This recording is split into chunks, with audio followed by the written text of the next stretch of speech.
साथियों का स्वागत है आपके अपने YouTube चैनल एक्सेस एकेडमी पर। दोस्तों आज के इस वीडियो में हम बात करेंगे 68,500 शिक्षक भर्ती में 30-33 मामले को लेकर के हाईकोर्ट सुनवाई अपडेट, 72,825 शिक्षक भर्ती में 12,091 और 90,105 मामले को लेकर के सुप्रीम कोर्ट में फाइल एसएलपी से जुड़ी हुई इंपॉर्टेंट पॉइंट, 72,825 शिक्षक भर्ती में 12,091 की लिस्ट में शामिल अभ्यर्थी सुप्रीम कोर्ट में किस एसएलपी से जुड़े और किससे न जुड़े उस पर भी डिस्कस करेंगे। इसके साथ साथ मध्य प्रदेश में चयनित बीएड अभ्यर्थियों को बाहर करने को लेकर के हाई कोर्ट की सुनवाई से जुड़ी हुई बड़ी अपडेट निकलकर सामने आ रही है और 24,000 शिक्षकों की नियुक्ति रद्द पर हाई कोर्ट का बड़ा फैसला।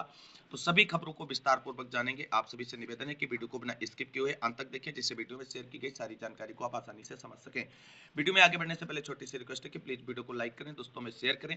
जितने भाई बहन चैनल पे पहली बार विजिट करें प्लीज चैनल को सब्सक्राइब करके बेल आइकन जरूर दबाएं आगे की लेटेस्ट अपडेट पाने के लिए।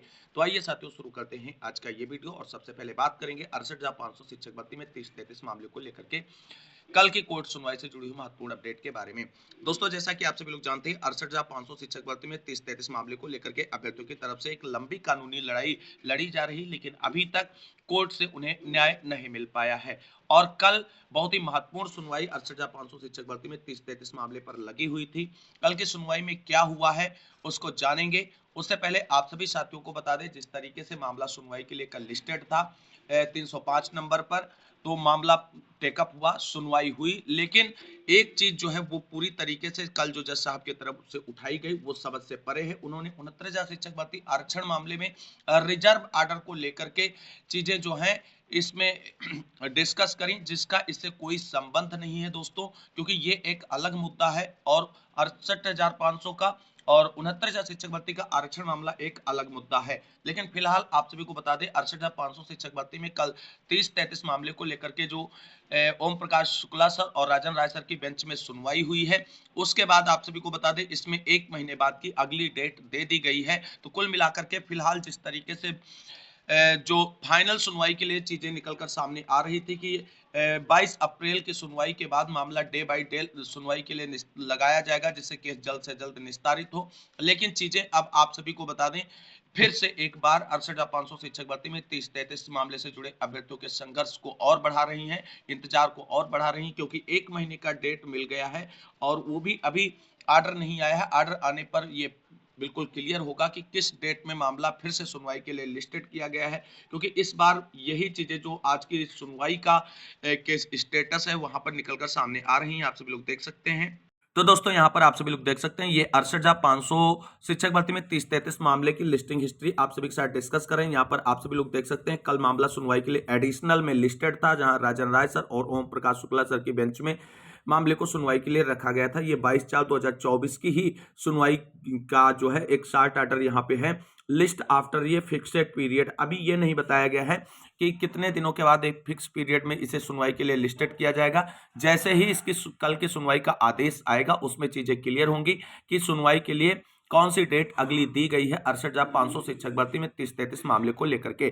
कुल मिलाकर के कल से जो सुनवाई होनी थी उस सुनवाई में सिर्फ और सिर्फ इसे अगली डेट के लिए ही प्रोसीड ऑन कर दिया गया है।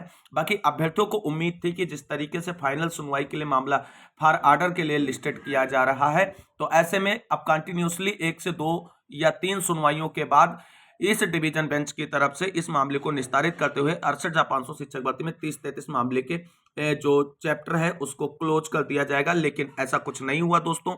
एक बार फिर से 69,000 शिक्षक भर्ती आरक्षण मामले का हवाला देते हुए कोर्ट की तरफ से इसे आगे की डेट दे दी गई है। जैसे ही इसका ऑर्डर आता है आप सभी को उसके बारे में विस्तार पूर्वक जानकारी देंगे। कौन सी अगली डेट निकलकर सामने आई है सुनवाई के लिए उसके बारे में भी जानकारी डिस्कस करेंगे। तो कुल मिलाकर के 68,500 शिक्षक भर्ती में 30-33 मामले को लेकर के कल की कोर्ट सुनवाई में कोई डिसीजन या कोई डायरेक्शन देखने को नहीं मिला है। सीधे अगली डेट के लिए मामले को जो है प्रोसीड कर दिया गया, यानी मूव फॉरवर्ड कर दिया गया और आप सभी का संघर्ष और इंतजार और बढ़ा दिया गया कोर्ट की तरफ से।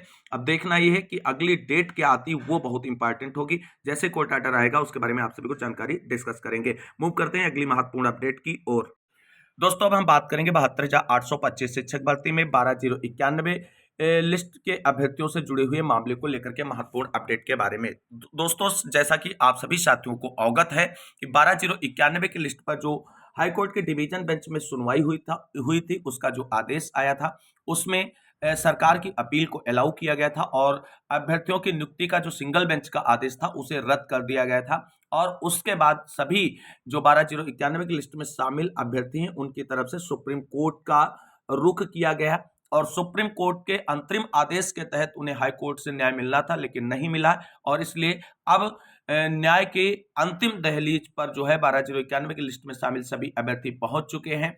वहां पर आप सभी को बता दें सबसे पहले विनय कुमार पांडे की तरफ से लीडिंग एसएलपी जो है याचिका फाइल कर दी गई है और अब उसके बाद कल की डेट में मनोज कुमार मौर्य और रामप्रसाद विश्वकर्मा टीम की तरफ से भी एक एसएलपी फाइल कर दी गई है। और उसके बाद आप सभी लोग जानते हैं कि विनय कुमार पांडे की जो एसएलपी थी वो सबसे पहले सुप्रीम कोर्ट में गई है, वो लीडिंग याचिका बन गई है। अब जो जितनी भी याचिकाएं 12,091 से संबंधित सुप्रीम कोर्ट में जाएंगी वो सभी विनय कुमार पांडे की लीडिंग याचिका से कनेक्टेड होती जाएंगी और सभी याचिकाएं कनेक्टेड होने के बाद बेंच के रूप में सुनवाई के लिए लिस्टेड की जाएंगी। अब आप सभी साथियों को बता दें यहां पर सबसे बड़ा असमंजस जो हमारे 12,091 की लिस्ट में शामिल अभ्यर्थियों के साथ है कि वो किस टीम के साथ जुड़े। तो दोस्तों आप सभी को बता दें विनय कुमार पांडे ने जो उछल कूद कर सबसे पहले एसएलपी सुप्रीम कोर्ट में फाइल की है उनका सिर्फ और सिर्फ लीडिंग याचिका बनने का उद्देश्य था। अब वो लीडिंग याचिका के नाम पर आप सभी को गुमराह करेंगे और अपने साथ जोड़ने का प्रयत्न करेंगे। आप सभी साथियों को बता दें अगर डिवीजन बेंच में 12,091 की लिस्ट के अगेंस्ट डिसीजन आया है तो इसमें सबसे अहम योगदान जो है वो विनय पांडे का है क्योंकि इनकी तरफ से जो चीजें की जानी चाहिए थी लीगल रूप से वो नहीं की गई कोर्ट के अंदर और इसीलिए आप सभी को डिवीजन बेंच से हार मिली। अब सुप्रीम कोर्ट में फिर से ये कूद के अपनी एसएलपी लीडिंग याचिका के रूप में फाइल कर चुके हैं। अब आप सभी को बता दें जब चीजें लीडिंग याचिका कमजोर होगी तो उस पर सरकार को जो है कहीं ना कहीं काउंटर अटैक करने का चांस मिलता है और उसी को वो फिर बिहाफ बना करके आगे बढ़ती है।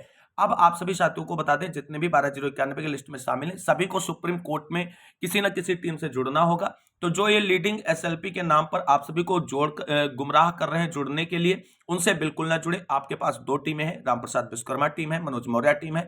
इसमें से किसी भी टीम की एसएलपी में आप शामिल हो जाइए और सुप्रीम कोर्ट में अपना पक्ष जरूर रखें। एक सभी अभ्यर्थियों के लिए सलाह है कि जितने भी 12,091 की लिस्ट में शामिल अभ्यर्थी हैं सभी लोग सुप्रीम कोर्ट में एसएलपी से जरूर जुड़े क्योंकि सुप्रीम कोर्ट से न्याय जरूर मिलेगा 12,091 की लिस्ट में शामिल अभ्यर्थियों को। और अगर आप सभी को बता दें एसएलपी से जुड़ने का फायदा यह है अगर एसएलपी पर मान लीजिए याची लाभ जैसा कोई आदेश सुप्रीम कोर्ट से आता है 12,091 के मामले में तो जितने लोग एसएलपी में कनेक्टेड होंगे उन्हीं को लाभ मिलेगा। इसलिए सभी अभ्यर्थियों से निवेदन है कि किसी आईए के माध्यम से आपको नहीं जुड़ना है, डायरेक्ट एसएलपी में जुड़ना है। तो कुल मिलाकर के 12,091 की लिस्ट को लेकर के 3 एसएलपी सुप्रीम कोर्ट में पहुंच चुकी हैं। बहुत जल्द 2 और एसएलपी फाइल की जाएंगी, एक रामप्रसाद विश्वकर्मा टीम की तरफ से, दूसरी मनोज मौर्य की टीम की तरफ से। जो अभ्यर्थी अभी तक शामिल नहीं हो पाए हैं जो एसएलपी फाइल की गई हैं उनमें अब आगे जो एसएलपी फाइल की जाएंगी उससे आप सभी लोग कनेक्ट हो जाएं और सुप्रीम कोर्ट में अपनी दावेदारी जो है मजबूती से रखें जिससे अगर याची लाभ की संभावना जो सुप्रीम कोर्ट में बनती है तो सभी अभ्यर्थियों को मिल सके। फिर पछताने के सिवाय आपके पास कुछ नहीं रहेगा। आप अंतिम दहलीज पर पहुंच चुके हैं और वहां से न्याय मिलेगा 12,091 की लिस्ट में शामिल अभ्यर्थियों को। तो कुल मिलाकर के ये जो लीडिंग याचिका कर रहे हैं उससे जुड़ने का रिक्वेस्ट किया जा रहा है, उससे बिल्कुल ना जुड़े। आप सभी लोग रामप्रसाद विश्वकर्मा टीम या मनोज मौर्य की टीम से ही जुड़े, वहीं पे आपका हित होगा क्योंकि ये लीडिंग याचिका केवल और केवल एक खेला जा रहा है 12,091 की लिस्ट में शामिल अभ्यर्थियों के साथ। सचेत रहें, सावधान रहें, सतर्क रहें, सही जगह जुड़ें जिससे आप सभी लोगों का हित हो सके और आप सभी लोगों का पक्ष मजबूती से रखा जा सके। क्योंकि जो डिवीजन बेंच का आदेश आया है उसमें ढेर सारी विसंगतियां हैं दोस्तों, और अगर सारी विसंगतियों को सुप्रीम कोर्ट में अच्छे से 12,091 की अभ्यर्थियों की तरफ से एक्सप्लेन किया गया उनके अधिवक्ताओं के द्वारा, तो जीत 100% निश्चित है और सुप्रीम कोर्ट से बिल्कुल राहत मिलेगी। क्योंकि सुप्रीम कोर्ट से आप सभी को कहीं ना कहीं एक बार राहत मिल चुकी है, तभी आपको डायरेक्शन मिला था हाई कोर्ट से मामले को निस्तारित कराने का, लेकिन हाई कोर्ट ने आप सभी के अगेंस्ट आदेश देकर के कहीं ना कहीं सुप्रीम कोर्ट के आदेश जो अंतरिम आदेश था आप सभी की नियुक्ति से संबंधित उसकी अवहेलना करी है। और ऐसे में आप सभी को बता दें सुप्रीम कोर्ट से आप सभी को न्याय जरूर मिलेगा। दोस्तों अब बात कर लेते हैं सुप्रीम कोर्ट में जिस तरीके से कुल मिलाकर के 3 एसएलपी 12,091 की लिस्ट को लेकर के पहुंच चुकी हैं। हालांकि अभी इनकी सुनवाई के लिए कोई डेट फिक्स नहीं हुई है, डायरी नंबर वगैरह सभी का रिलीज हो चुका है। जो कल 2 एसएलपी फाइल की गई उनका आज देर शाम तक डायरी नंबर आ जाएगा। बाकी विनय कुमार पांडे की एसएलपी का डायरी नंबर वगैरह सब आ चुका है। लेकिन 12091 के साथ साथ 90-105 वाला मैटर भी 12091 का साथ नहीं छोड़ रहा है। सिंगल बेंच में भी आपने देखा कि जब आप लोगों का मुद्दा था वहां पे 90-105 का मामला पहुंचा। डिवीजन बेंच में जैसे आप पहुंचे, डिवीजन बेंच में 90-105 का मैटर पहुंचा और आप सभी के साथ ही उसे कनेक्ट करा करके सुनवाई कराने का प्रयास किया गया। और अब आप सभी को बता दें 90-105 मामले को लेकर के सुप्रीम कोर्ट में भी एसएलपी फाइल कर दी गई है, जिसका डिटेल आप सभी लोग यहां पर देख सकते हैं। तो दोस्तों यहां पर आप सभी लोग देख सकते हैं, जो ये आप एसएलपी देख रहे हैं जिसका डायरी नंबर 18449 आप 2024 है, Akhileshwar Mani Tripathi versus the state of Uttar Pradesh को इसमें जो है रिस्पोंडेंट बनाते हुए एक एसएलपी फाइल कर दी गई दोस्तों। और ये 90-105 वाले मैटर से जुड़ी हुई है, जो 72,825 शिक्षक भर्ती का ही पार्ट माना जा रहा है। और इसमें 90-105 वाले अभ्यर्थियों की तरफ से ये एसएलपी सुप्रीम कोर्ट में दोस्तों फाइल कर दी गई है। और अब ये भी कहीं ना कहीं 12091 के साथ ही सुनवाई के लिए जो है कोर्ट के अंदर मेंशन होती नजर आएगी। अब देखना है इन सभी एसएलपी की सुनवाई डेट क्या निकलकर सामने आती है। जैसे इसके बारे में कोर्ट की तरफ से डेट डिसाइड की जाती है, वहां पर आप सभी को इसके बारे में पूरी जानकारी दी जाएगी। 90-105 की तरफ से रिस्पोंडेंट बनाया गया था state of Uttar Pradesh, principal secretary basic education शिक्षा अनुभाग 5 government of UP civil secretariat Lucknow Uttar Pradesh को यहाँ पर पार्टी बनाया गया है। और यहाँ पर जो इनकी तरफ से पिटिशनर की तरफ से एडवोकेट हैं वो सत्यजीत कुमार जी हैं। तो कुल मिलाकर के 72,425 शिक्षक भर्ती सुप्रीम कोर्ट में पहुंच चुकी है। फिर से दो मुद्दों को लेकर के, एक 12091 की लिस्ट पर डिवीजन बेंच के आदेश को चैलेंज किया गया है, दूसरा 90-105 वाले अभ्यर्थियों की तरफ से भी गुहार लगाई गई है न्याय के लिए। अब देखना है कि सुप्रीम कोर्ट किस तरीके से मामले को सॉर्ट आउट करना है, क्योंकि ये अभ्यर्थियों के लिए काफी उम्मीद भरा कोर्ट है और यहां से अभ्यर्थियों को पूरी पूरी उम्मीद है कि उन्हें न्याय जरूर मिलेगा और 12091 की लिस्ट पर नियुक्ति का आदेश जरूर निर्गत किया जाएगा सुप्रीम कोर्ट से। हालांकि ये सारी चीजें आने वाला समय क्लियर करेगा। अभी आप सभी लोगों से निवेदन है कि जो अभ्यर्थी अभी तक किसी भी एसएलपी से नहीं जुड़े हैं फटाफट जुड़ जाएं, क्योंकि संभावनाएं कुछ और ही बन रही हैं सुप्रीम कोर्ट के अकॉर्डिंग। तो चीजें वहां पर निस्तारित हों तो आप सभी को उसका लाभ मिले, यही हम चाहते हैं। तो इस वीडियो में बस इतना है। फिर भी अगर आपकी कोई क्वेरी या क्वेश्चन है 72,825 शिक्षक भर्ती में 12091 की लिस्ट से संबंधित, आप पूछ सकते हैं। वहीं आप सभी को बता दें, रामप्रसाद विश्वकर्मा टीम की तरफ से जो एसएलपी फाइल की गई उसमें जितने अभ्यर्थी जुड़े हैं, कुल 479 अभ्यर्थी जुड़े हैं, उनकी जो है पीडीएफ डाल दी गई है टेलीग्राम चैनल पर। स्टडी विद डीएसएलजी सर्च करिए और वहां से आप उस जो लिस्ट को डाउनलोड करके अपना नाम चेकआउट कर सकते हैं। मूव करते हैं अगली महत्वपूर्ण खबर की ओर। दोस्तों अब बात करेंगे मध्य प्रदेश में चयनित बीएड अभ्यर्थियों को बाहर करने को लेकर के हाईकोर्ट से क्या बड़ी अपडेट निकलकर सामने आ रही है। दोस्तों जैसा कि आप सभी लोग जानते हैं, मध्य प्रदेश में चयनित बीएड अभ्यर्थियों को बाहर करने को लेकर के हाईकोर्ट में लगातार सुनवाइयां हो रही, लेकिन अभी मामला निस्तारित नहीं किया गया है। जो पिछली सुनवाई का आदेश आया था उसमें जो अगली सुनवाई की डेट है वो 24 अप्रैल फिक्स की गई थी और उसकी सुनवाई के लिए कॉज लिस्ट और केस स्टेटस जारी हो चुका है। 24 अप्रैल को मध्य प्रदेश में चयनित बीएड अभ्यर्थियों को बाहर करने संबंधी महत्वपूर्ण सुनवाई लगी हुई है। आप सभी लोग जानते हैं कि मध्य प्रदेश सरकार की जो सुप्रीम कोर्ट में एसएलपी थी, या आप कह लीजिए आर्डर मॉडिफिकेशन एप्लीकेशन था बीएड वर्सेस बीटीसी मामले को लेकर के, जिस पर 8 अप्रैल को सुप्रीम कोर्ट ने डायरेक्शन जारी कर दिया था। अब उस आर्डर के बिहाफ पर देखना यह है क्या मध्य प्रदेश में चयनित बीएड अभ्यर्थियों को बाहर करने का हाई कोर्ट का डिसीजन आएगा, क्योंकि जो पिछली सुनवाई का आदेश जारी हुआ था उसमें सरकार से पूरे जो डॉक्यूमेंटेशन की प्रक्रिया है वो कंप्लीट करने को बोला गया था और कड़ी फटकार लगाते हुए कहा गया था कि जितने भी रिलेटेड एविडेंट्स या डॉक्यूमेंट्स हैं वो सबमिट किए जाएं अगली सुनवाई से पहले। अब देखना है कि अगली सुनवाई 24 अप्रैल फिक्स हो चुकी है, क्या 24 अप्रैल की सुनवाई पर सरकार की तरफ से जो इंपॉर्टेंट डॉक्यूमेंट्स हैं भर्ती से संबंधित वो कोर्ट के अंदर सबमिट किए जाएंगे। बीएड अभ्यर्थियों की नौकरी बचेगी या जाएगी, ये बहुत ही महत्वपूर्ण है, क्योंकि उससे पहले सुप्रीम कोर्ट का आर्डर क्लेरिफिकेशन आ चुका है। अब चीजें उस आर्डर के बिहाफ पर हाई कोर्ट को डिसाइड करनी है और चीजें निस्तारित करनी है। यहाँ पर इससे जुड़ी हुई महत्वपूर्ण अपडेट भी आप सभी लोग देख सकते हैं। दोस्तों यहाँ पर आप सभी लोग देख सकते हैं ये कैसे स्टेटस है मध्य प्रदेश में चयनित बीएड अभ्यर्थियों को बाहर करने को लेकर के, जहां पर आप सभी लोग देख सकते हैं रेट पिटीशन नंबर 13768 आप 2022 है और इसकी जो सुनवाई है वो आप सभी लोग यहाँ पर देख सकते हैं कि 24/4/2024 को honourable Shri justice C Nagu, honourable Shri justice Amarnath या केशरवानी जी की बेंच में लिस्टेड कर दिया गया है सीरियल नंबर 24 पे, यानी मामले की सुनवाई होगी और सरकार को यहाँ पर चीजें जो है अब प्रेजेंट करनी होंगी। यहाँ पर लास्ट ऑर्डर देख सकते हैं, लिस्ट अलॉन्ग विद केस सारी चीजों को दिखाया गया। 15/4 को पिछली सुनवाई हुई थी और ये देख रहे हैं 24/4 अगली सुनवाई फिक्स हो चुकी है। और status pending list along with case, अन्य कनेक्टेड केस जो हैं वो भी सुने जाएंगे इसके साथ में। तो कुल मिलाकर के 24 अप्रैल का दिन मध्य प्रदेश में चयनित बीएड अभ्यर्थियों के लिए एक डिसाइडर डे हो सकता है और उम्मीद करेंगे कि हाई कोर्ट सारे मामलों को सुनते हुए इस डेट में मामला फिक्स कर देगा, डिसाइड कर देगा, क्योंकि चीजें बहुत लंबी खींचने से अब कोई मतलब नहीं। चीजें बिल्कुल क्रिस्टल क्लियर की जा चुकी हैं सुप्रीम कोर्ट की तरफ से बीएड वर्सेस बीटीसी मामले को लेकर के। अब ये मामला निस्तारित होना चाहिए, ज्यादा लंबा कोई मामला अब बीएड वर्सेस बीटीसी मामले को लेकर के किसी भी राज्य में नहीं चलना चाहिए। अब देखना है कि ये सुनवाई होती है और क्या सरकार की तरफ से चीजें जो हैं एक्सप्लेन की जाती हैं कोर्ट के अंदर और चयनित बीएड अभ्यर्थियों को बचाया जाता है या उनकी नौकरी जाएगी। जो भी अपडेट होगी सुनवाई की, आप सभी को चैनल के माध्यम से उसके बारे में जानकारी डिस्कस करेंगे। मूव करते हैं अगली महत्वपूर्ण खबर, जो बहुत ही बड़ी खबर निकलकर सामने आ रही है। पश्चिम बंगाल से 24,000 से अधिक नियुक्त शिक्षकों को हाईकोर्ट के डिसीजन ने कर दिया है बाहर। क्या है खबर, जान लेते हैं विस्तार से। दोस्तों यहाँ पर आप सभी लोग देख सकते हैं, बंगाल में 24,000 शिक्षकों की नियुक्ति रद्द, जांच सीबीआई को सौंपी। कलकत्ता हाईकोर्ट ने सुनाया बड़ा फैसला। 2016 में हुई थी शिक्षकों की नियुक्ति प्रक्रिया संबंधी भर्ती। कलकत्ता हाई कोर्ट ने पश्चिम बंगाल के सरकारी वित्त पोषित स्कूलों में भर्ती के लिए आयोजित 2016 की राज्य स्तरीय शिक्षक चयन परीक्षा यानी SALST के जरिए चुने गए 24,000 से ज्यादा शिक्षकों के पूरे पैनल को रद्द कर दिया है। अनियमितता के आरोप साबित होने पर सोमवार को हाईकोर्ट ने यह फैसला सुनाया। जस्टिस देवांशु बसाक व जस्टिस सब्बार रशीदी की खंडपीठ ने पश्चिम बंगाल स्कूल सर्विस कमीशन यानी SSC को नियुक्ति की प्रक्रिया लोकसभा चुनाव के नतीजे घोषित होने के 15 दिन में शुरू करने का आदेश दिया है। साथ ही सीबीआई को जांच कर 3 महीने में रिपोर्ट देने को कहा है। SSC व सीएम ममता बनर्जी ने फैसले को सुप्रीम कोर्ट में चुनौती देने की बात कही है। कोर्ट ने निर्देश दिया, जिन लोगों की नियुक्ति पैनल की अवधि खत्म होने के बाद हुई है व जिन्होंने खाली OMR सीट जमा की पर नियुक्ति हासिल कर ली, उन सभी को पूरा वेतन 12% सालाना ब्याज के साथ 4 सप्ताह में लौटाना होगा। 2016 की परीक्षा के दौरान 23 लाख अभ्यर्थी शामिल हुए थे और इनमें से कुछ ने चयन पैनल तैयार करने में अनियमितता का आरोप लगाकर इसे हाई कोर्ट में चुनौती दी थी।